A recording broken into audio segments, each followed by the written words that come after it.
2024년 7월 31일 수요일 새벽기도에 오신 성도님들을 주님의 이름으로 환영합니다. 오늘 우리에게 주신 하나님의 말씀은 예레미야 42장 1절로부터 14절까지의 말씀입니다. 제가 가진 성경으로 구약성경 1120면에 있는 예레미야 42장 1절로부터 14절까지의 하나님의 말씀을 제가 봉독하겠습니다. 이에 모든 군대의 지휘관과 가레아의 아들 요하난과 호사야의 아들 여사냐와 백성의 낮은 자로부터 높은 자까지 다 나와 선지자 예레미야에게 이르되 당신은 우리의 탄원을 듣고 이 남아있는 모든 자를 위하여 당신의 하나님 여호와께 기도해 주소서. 당신이 보는 바와 같이 우리는 많은 사람 중에서 남은 적은 무리이니 당신의 하나님 여호와께서 우리가 마땅히 갈 길과 할 일을 보이시기를 원하나이다.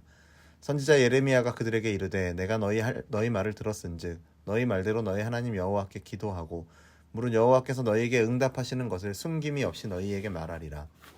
그들이 예레미야에게 이르되 우리가 당신의 하나님 여호와께서 당신을 보내사 우리에게 이르시는 모든 말씀대로 행하리이다.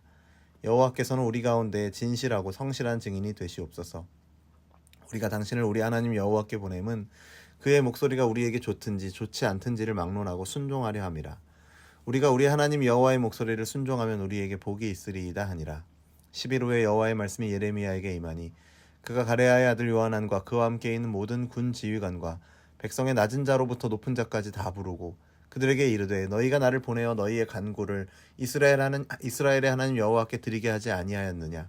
그가 이렇게 이르니라. 너희가 이 땅에 눌러 앉아 산다면 내가 너희를 세우고 헐지 아니하며 너희를 심고 뽑지 아니하리니 이는 내가 너희에게 내린 재난에 대하여 뜻을 돌이킴이라. 여호와의 말씀이니라. 너희는 너희가 두려워하는 바벨론의 왕을 겁내지 말라. 내가 너희와 함께 있어 너희를 구원하며 그의 손에서 너희를 건지리니 두려워하지 말라. 내가 너희를 불쌍히 여기리니 그도 너희를 불쌍히 여겨 너희를 너희 본향으로 돌려보내리라 하셨느니라. 그러나 만일 너희가 너희 하나님 여호와의 말씀을 복종하지 아니하고 말하기를 우리는 이 땅에 살지 아니하리라 하며 또 너희가 말하기를 아니라 우리는 전쟁도 보이지 아니하며 나팔 소리도 들리지 아니하며 양식의 궁핍도 당하지 아니하는 애굽 땅으로 들어가 살리라 하면 잘못되리라. 아멘. 어제 살펴본 예레미야 41장은 느다냐의 아들 이스마엘이 미스바에서 바벨론이 세운 총독 그다랴와 그와 함께 있던 자들을 죽인 사건과 그 일 후에 미스바의 모든 백성을 사로잡아 요단을 건너 암몬으로 향하려 하는 사건이 기록되어 있습니다. 가레아의 아들 요하난을 중심으로 한 군 지휘관들이 이스마엘을 추격하여 사로잡힌 백성들을 되찾게 되지만 그들은 바벨론이 세운 총독 그다랴가 죽임을 당한 상황으로 인해 바벨론의 보복을 두려워하여 미스바로 돌아가지 못하고 남쪽에 있는 애굽으로 향하려고 베들레헴 근처에 있는 게롯 기맘에 머물러 있는 장면으로 끝을 맺습니다. 그리고 이어지는 42장에서 게롯 기맘에서 있었던 일을 기록하고 있습니다. 애굽으로 향하던 길에 게롯 기맘에서 머무르는 일행은 갈대아 사람들을 두려워하여 미스바로 향하지 못하고 애굽으로 가는 것을 선택했으나 그 결정이 바른 것인지 확신을 갖지 못하고 있는 상황에서 예레미야를 떠올리게 됩니다. 이전에는 예레미야와 그가 전하는 말씀에 전혀 관심을 기울이지 않았지만 이제는 그가 선포한 예언의 성취로 인해 그를 무시할 수 없는 상황이 되었고 무엇보다 유다와 예루살렘의 멸망으로 많은 백성이 죽고 포로로 잡혀간 데다가 이스마엘의 악행으로 더 많은 백성이 희생되어 이제 적은 수만 남은 처참한 상황에 처해 있기에 그들은 예레미야와 예레미야를 통해서 말씀하신 하나님을 의존할 수밖에 없는 상황임을 알고 찾아온 것입니다. 모든 군대의 지휘관과 백성의 낮은 자로부터 높은 자까지 다 예레미야에게 나온 그들은 남아있는 모든 자를 위하여 당신의 하나님 여호와께 기도해 주소서. 당신의 하나님 여호와께서 우리가 마땅히 갈 길과 할 일을 보이시기를 원하나이다 라고 말합니다. 예레미야에게 하나님께 기도해달라고 간청하면서 요한안과 백성들은 당신의 하나님이라는 표현을 거듭 사용합니다. 이 표현은 하나님의 선지자인 예레미야가 하나님과 특별한 관계에 있음을 인정하는 의미로 사용하는 것일 수도 있으나 사실 이 백성 스스로 느끼고 있는 하나님과 자신들의 관계를, 하나님과의 거리를 간접적으로 표현하고 있는 것입니다. 그래서 예레미야는 당신의 하나님께 기도해달라고 하는 백성들을 향해서 너희의 하나님 여호와께 기도하겠다라고 말하므로 하나님이 자신의 하나님이기도 하지만 너희의 하나님이고 너희는 하나님의 백성이라는 것을 주지시켜주고 있습니다. 하나님과 그분의 소유된 백성이라는 관계를 제대로 알지 못하면 하나님을 전적으로 의지하고 신뢰하는 것은 불가능하기 때문입니다. 기도해달라는 요청에 대해서 긍정적인 답변을 예레미야에게 들은 요한안과 백성들은 하나님을 증인으로 내세우면서 하나님의 말씀대로 행하겠다라고 약속합니다. 또한 6절에서는 우리 하나님이라는 표현을 사용하므로 예레미야가 너희의 하나님이라고 지적한 것에 대해 즉각적으로 반응하는 것처럼 보이기도 합니다.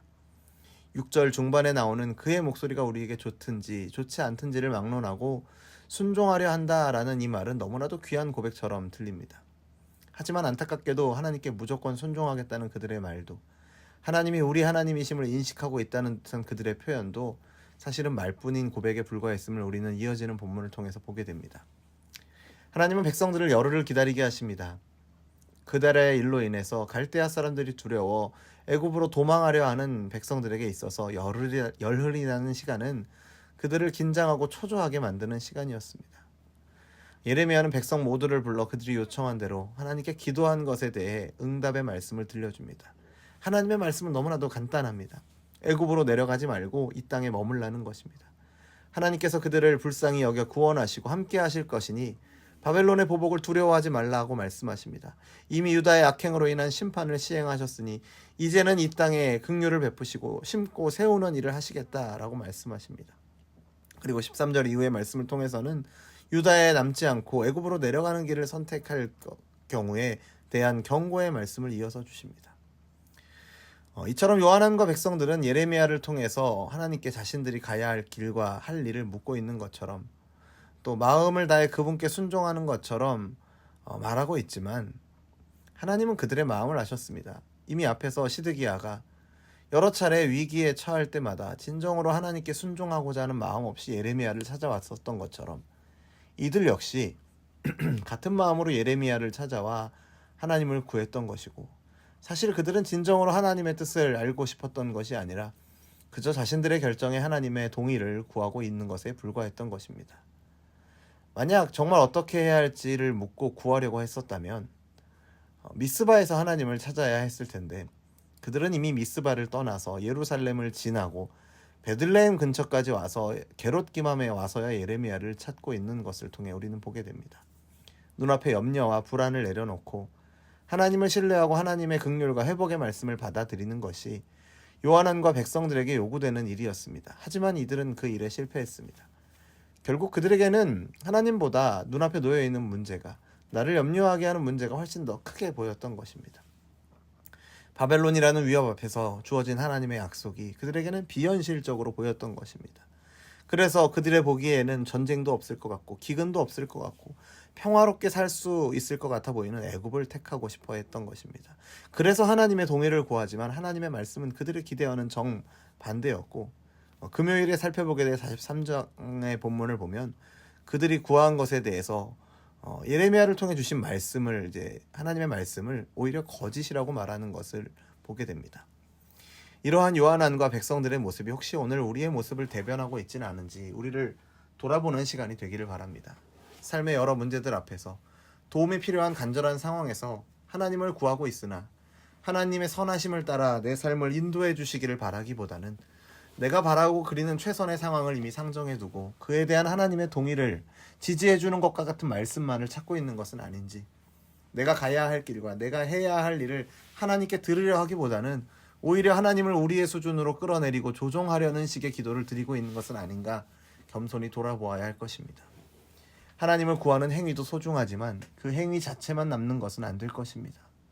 하나님을 경외하고 그분의 주권을 인정하는 참 순종과 그 순종의 마음이 담긴 표현으로 하나님을 구하고 찾는 저와 여러분 되기를 주님의 이름으로 축원합니다. 비록 그들에게는 껍데기뿐인 말이었지만 우리가 우리 하나님 여호와의 목소리를 순종하면 우리에게 복이 있으리라 라는 이 백성들의 고백 자체는 참되다라는 것을 기억하며 오늘 우리에게 주신 하나님의 음성을 듣고 잘 분별하며 그 뜻의 믿음으로 또한 기쁨과 감사로 온전히 순종하여 나아가시는 저와 여러분 되기를 주님의 이름으로 축원합니다.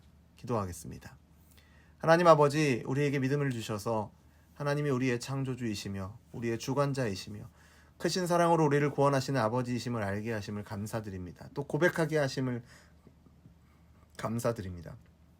하나님과의 관계에 대한 이 고백을 매주 우리가 예배를 드릴 때마다 고백하지만 이 고백이 단순히 고백으로만 끝나는 것이 아니라 우리의 삶에서 어떤 길을 선택하고 어떤 일을 행하는 데 있어서 뗄래야 뗄 수 없는 반드시 영향을 주어야 하는 고백임을 잊지 않게 하여 주옵소서.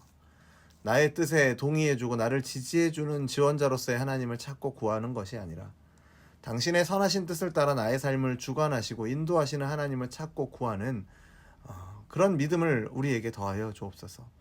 눈앞에 놓인 문제와 현실이 너무나도 크게 다가올 때가 많습니다. 그래서 당장 그것을 해결하는 것이 최우선인 듯 느껴지지만 먼저 그의 나라와 그의 뜻을 구하라 하신 주님의 말씀을 기억하며 하나님 자신을 구하는 데 삶의 최우선순위를 두기에 힘쓰는 오늘 우리가 되게 하여 주옵소서. 하나님의 말씀을 순종하는 것에만 참 복이 있음을 알고 복된 신 주님을 찾고 구하고 순종하는 우리가 되게 하여 주옵소서. 그렇게 인도하실 것을 믿으며 예수님의 이름으로 기도드립니다. 아멘. 우리 주 예수 그리스도의 은혜와 하나님 아버지의 사랑과 성령 하나님의 교통하심이 나를 지지해주고 동의하는 하나님을 구하는 것이 아니라 선하신 뜻을 따라 나를 주관하시고 인도하시는 하나님을 겸손히 구하고 그 하나님과 그분의 뜻 앞에 그분의 말씀 앞에 온전히 순종하는 삶 살기를 소원하는 우리 열린비전교회 모든 성도들과 우리의 삶의 걸음 가운데 이제로부터 영원토록 항상 함께 있을지어다. 아멘.